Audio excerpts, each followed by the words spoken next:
में जो घटनाएं चल रही हैं, आए दिन ऐसे अपराध हो रहे हैं, गैंगस्टर खुलेआम घूम रहे हैं, क्या कैसे देखते हैं आप इसको? सबसे बड़ी चीज ये है, जहाँ पे हम बैठे हुए हैं, सीकर को एक शिक्षा के माध्यम से जाना जाता है। यहाँ पढ़ाई को वैल्यू दी जाती थी। यहाँ पे बच्चे दूर दूर से, पूरे हिंदुस्तान के बच्चे यहाँ पे पढ़ने आते थे। जो एक शिक्षा का हब है, उसको गुंडागर्दी का हब बना दिया। सरेआम यहाँ गोलियां चलती हैं और गोलियां चला के अपराधी शहर से निकल जाते हैं। सबसे बड़ी चीज ये है, प्रशासन की इतनी बड़ी नाकामी है।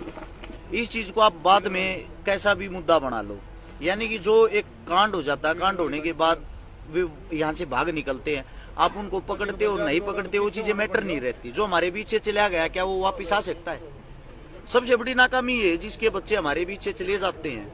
एक इतनी बड़ी घटना घट जाती है, उसके बाद आप उनको पकड़ो या उनको कितना बड़ा कुछ भी बनाओ सोशल मीडिया के माध्यम से, वो आप लोगों को दिखा रहे हैं कि क्रिमिनलों को, 5 जो भी क्रिमिनल थे उनको पकड़ लिया है, 24 घंटे के अंदर पकड़ लिया है। दोबारा से दिखाया जा रहा है कि राजस्थान पुलिस को ढेर सारी बधाई। बधाई किस बात की भाई?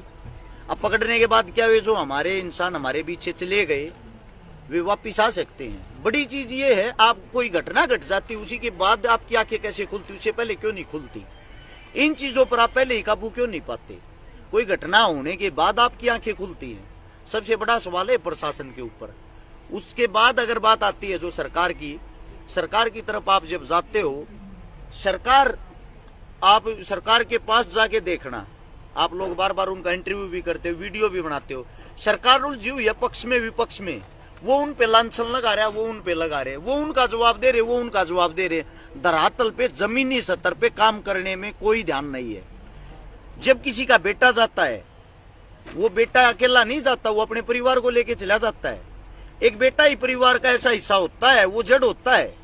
उसके कारण जो पेड़ है ना, जो परिवार का पेड़ खड़ा, वो पूरा का पूरा पेड़ नष्ट हो जाता है। उसके बच्चे मिट्टी में मिल जाते हैं। उसके क्या होता है, हम इन परिवार वालों के साथ कब तक रहेंगे? जब तक 13वीं का पल्लड़ जो इनके घर पे बिछा हुआ है, तब तक हम इनके हमदर्द बने रहेंगे।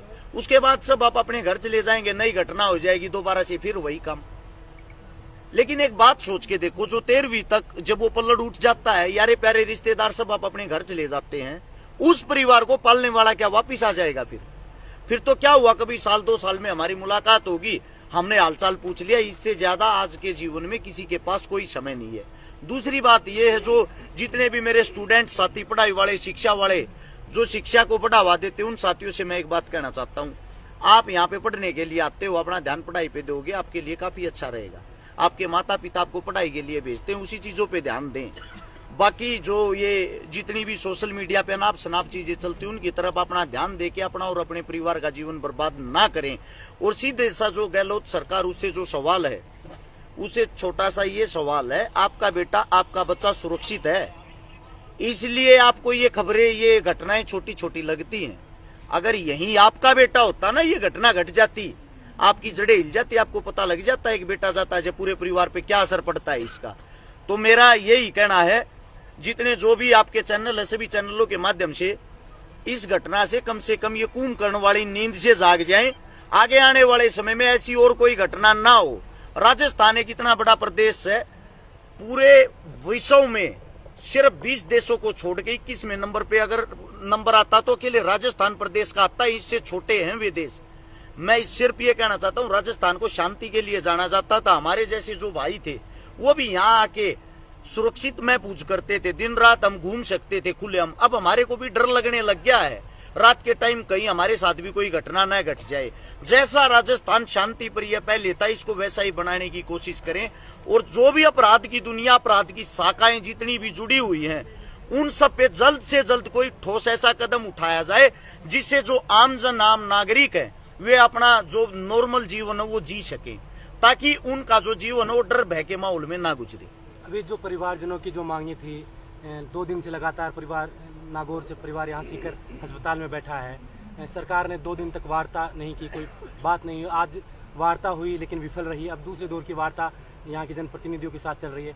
कैसे देखते हैं कि सरकार के इस रवैये को आप कैसे देखते हैं? सरकार अपनी पीठ थपथपा रही है कि 5 आरोपी थे, उन्हें हम गिरफ्तार कर लिया, प्रेस कॉन्फ्रेंस करती है, लेकिन जो मुआवजे की बात आई थी, इस परिवार को न्याय दिलवाने की बात आई थी, वहाँ सरकार एक कदम पीछे अभी भी। कैसे देखते हैं इसको? हमारे जो भी सम्मानित आदमी, हमारी तरफ से सम्मानित जो नेताजी हैं, वो वार्ता करने के लिए गए हैं। जब वो वापिस आएंगे इस बारे में खुल के बात तभी कर सकते हैं, उनकी तरफ से क्या संदेश आता है, वार्ता सफल रहती या वार्ता विफल रहती, ये सवाल ये जवाब उसी टाइम किए जा सकते हैं। हाल फिलहाल इनका कोई जवाब नहीं दे सकते क्योंकि अंदर मीटिंग चली हुई है। जैसे ही मीटिंग खत्म होगी, वार्ता लगभग 2-3 घंटे चली थी लेकिन कोई नतीजा नहीं निकला। वो तो पता है, लेकिन हाल फिलहाल भी तो उसी चीज को लेके बैठे हुए हैं ना।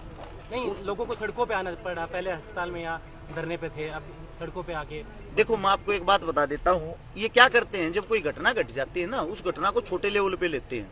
ये खुद ये चाहते हैं कोई भी मर्डर हो, इनके लिए ये मर्डर है, ये नहीं देखते किसी परिवार का कोई लाल गया है। ये क्या करते हैं, उसको बड़ा हुआ बनाते हैं। यानी कि ये चीजें अगर वे सोच के देखो, हमारी मांगे वे परसों ही मान लेते, साथ के साथ मान लेते।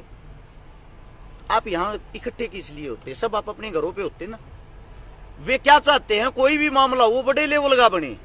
जब वो बड़े लेवल का बनता है, वो छोटी सी चिंगारी जब आग बन जाती है, आप उस पे अपनी राजनीतिक रोटियां सेको, तब उस मामले का हल करो। कई लाख आदमी इकट्ठे हो जाएं, उन सब की उनको सहानुभूति भी तो जीतनी है ना। क्योंकि आगे अब 2023 में चुनाव आ गया, 8 महीने के बाद, 7 से 8 महीने के अंदर चुनाव आएगा। उस चुनाव के लिए वो ये चाहते हैं ये मुद्दा भी इतना हाईलाइट बने, फिर आप इनकी आम जनता की मांगे को मान लेना और मान के फिर इसका क्रेडिट ले लेना।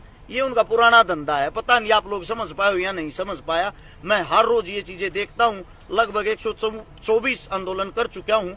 लगभग 10 साल मेरे को घूमते हुए हो गए हैं। 10 साल में 3700 प्लस प्रोग्राम अटेंड किए हैं। मैंने हर रोज यही राजनीतिक पार्टियों के यही मुद्दे देखे हैं। जैसे कोई शहीद हो जाता है, जब कहीं भी शहीद जब परिवार होता है, खुद ये गोलियां चलवाते हैं, खुद ये ड्रामे करते हैं, उस सीन को क्रिएट करके मीडिया के सामने बड़े लेवल पे लाके कि पाकिस्तान आपको मार देगा, चीन आपको मार देगा।